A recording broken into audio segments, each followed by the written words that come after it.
Hello chess fans, this is Rick from Chess to Impress.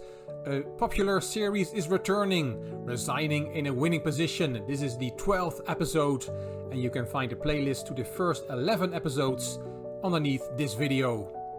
In this game one of the players resigned, but he did that in a winning position.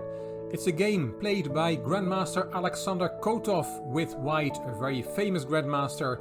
Amongst many other things, he wrote a famous series of books. His opponent in this game is Glenn Lambert, a national master from England, and it was played in the Lord John Cup, and the year is 1977. Anatoly Karpov was world champion in those days. Let's see what happened in that game.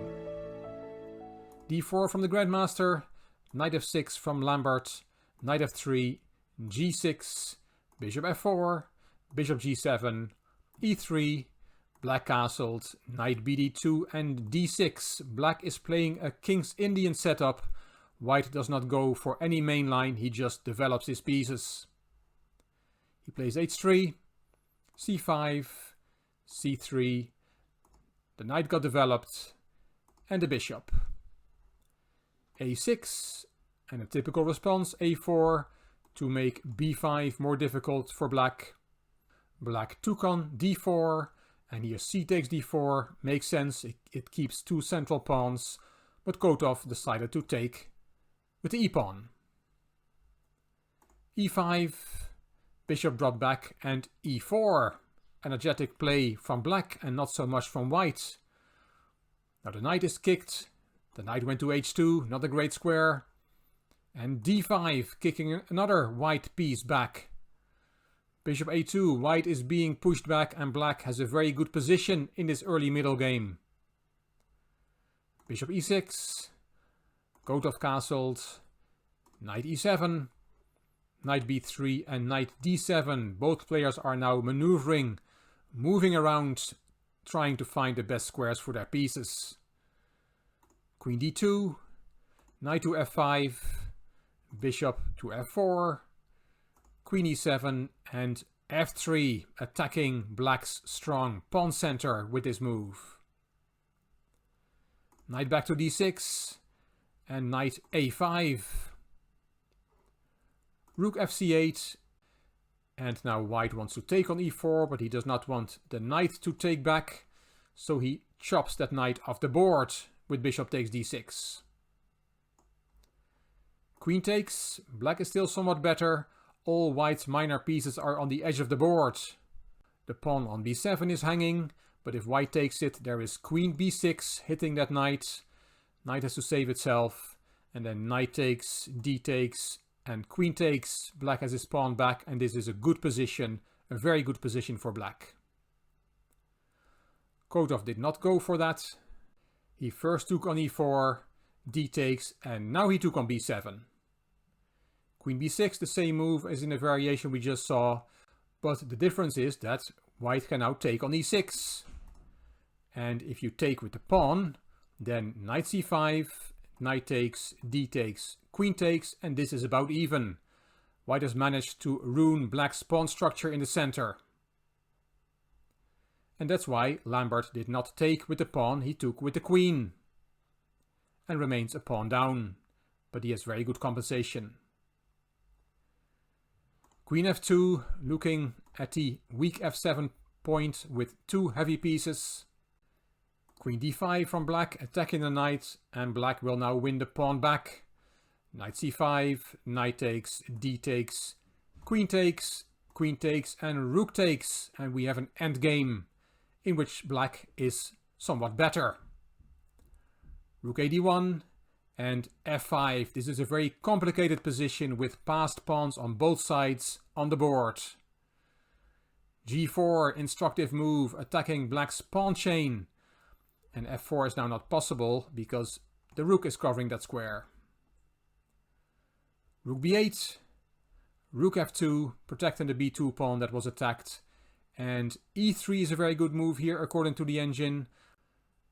Rook e2 and f4 with a big advantage for black. But in this position, black did not play e3, he played bishop e5. Knight f1, White has to find some way to bring that knight into the game. It was really doing nothing there on h2. And now f4. Those pawns look really strong. And white has passed pawns on the queen side, but they are still very far from the promotion square. Rook e2 from Kotov. And now a bad move from Lambert. He played f3, while e3 is the better move. Knight h2 on its way to f3. That would be a nice square for the knight to block the pawns. But black is still better after rook a5 according to the engine. But f3 was played. And now rook takes e4, rook takes b2. And this is about equal. But Kotov must not have liked it. Because after f3 he did not take the pawn on e4. He played rook e to d2. Bishop back to c7. Knight e3. Finally that knight has achieved a very nice square, blocking the pawns. Bishop b6. Shining through white's position. King f2 is the best move here, but Kotov played king f1 away from the bishop diagonal. And again the engine likes rook a5 here and thinks black is better. But Lambert played h5 instead.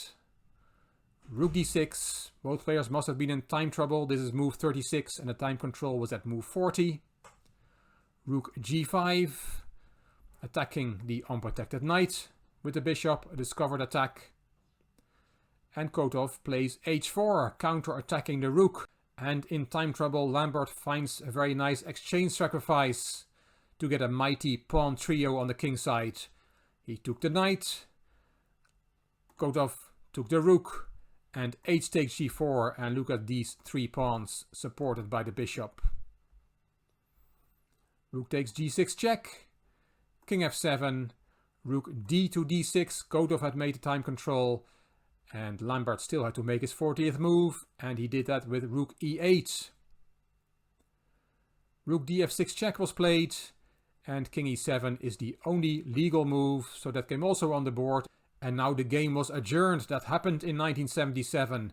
And Kotov had to seal his move, write it down, put it in an envelope, and they would continue probably the next day. But then Kotov told Lambert, which was quite unusual, that his sealed move was rook e6 check. And he gave this very forced variation. King d7, rook takes e8, king takes e8, rook e6 check, king f7, rook takes pawn, bishop takes g5, and rook takes g4. And this is an easily winning position for white. The f3 pawn will also be captured, and then there's 3 against 1 pawn on the queen side, and an extra exchange for white. So Lambert did not bother resuming the game, he resigned. But did so in a winning position. Let's have a look, what did we miss? Let's go back to the final position of the game. And then Kotov told Lambert that his sealed move had been rook e6 check. And then we played king d7, rook takes e8, and king takes e8. But that move is a blunder. Because instead of taking back on e8, taking back the rook, black can play. And if you want to look for yourself, what is the winning move here for black, then put the video on pause.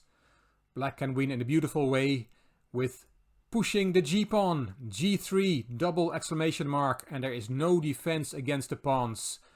Let's give one example. Rook takes e4, g2 check, king e1 is the only move, and this is already checkmate. Which means that the position where white had sealed the move rook e6 check is a forced win for black. Undoubtedly the factor that Kotov was one of the greats of the chess world and Lambert was not, that must have played a role in Lambert resigning after Kotov telling him about the sealed move and the planned continuation. All he had to do was not resign, listen to Kotov's variation, then go home and analyze the position himself, and he would undoubtedly have found that beautiful g3 move. Resigning in a winning position, a fascinating topic, unless you are the one who resigns in a winning position. And soon I will be publishing Viewers Game number 100. Every Sunday I publish a Viewers Game, and we have a special one for number 100. We have another example of resigning in a winning position. and this is the position in my game against the Chess to Impress viewers. I've just played knight f3 on the 5th move, and it is your turn. You can vote for your move, put it in the comments of this video, and you will be in the draw for a raffle of a chess book which was made available by the Beste, my sponsor. So what move would you play in this position? Hope you will take part in our game. I hope you enjoyed this video. If you did, please give it a thumbs up, please subscribe to the Chess to Impress channel, and please leave a comment. I will read them all and I will reply to them all. If you liked the video, it would be great if you could share it on social media by clicking the share button on YouTube. And don't forget to check out the playlist of the Resigning in a Winning Position series. The link is also in the description box underneath this video. You can find me on Instagram, you can find me on Twitter and also on Facebook.